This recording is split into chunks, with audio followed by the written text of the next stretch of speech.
তো এটার এত বেনিফিট আমরা দেখতে পাচ্ছি যে রিসার্চ দেখা যাচ্ছে diabetes, heart disease, cancer, kidney, PCOS major রোগ সব রোগের জন্য উপকারী। তাহলে আপনারা কিভাবে খাবেন এটা?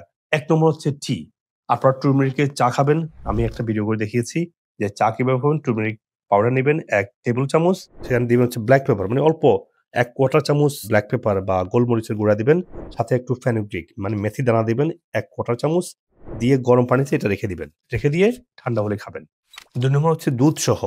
আবার খেয়াল রাখবেন যে বাজারের প্যাস্টুরাইজড ভিটামিন ডি দুধ ওটা না। আপনি যদি মিল্ক আনতে পারেন, এই বা র নিয়ে এসে আপনি একটু ওয়ার্ম করেন। সেই মিল্কের সাথে খেলে টুরমেরিকের মধ্যে যে এসেনশিয়াল যে অয়েল যেগুলো আছে মেডিসিনাল অয়েল গুলো ভালো কাজ করবে।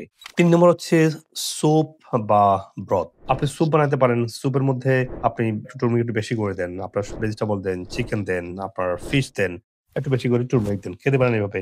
আবার বোন ব্রথ আপনার টুরমেরিকের ব্রথও বানাতে পারেন। কিন্তু বোন ব্রথ হলে আপনার ভালো অ্যাবজর্ব হবে। এটা টেস্টও লাগবে। বোনটাকে আপনারা জানেন তো বোন ব্রথ হচ্ছে আমি অনেকবার বলি। আপনি ২৪ ঘন্টা গরম করে মানে ২৪ ঘন্টা উতরিয়ে এখান থেকে যখন ব্রথটা বেরোবে বোন থেকে, ওই বোনের ব্রথের মধ্যে আপনার টারমেরিক দিবেন একটু বেশি করে।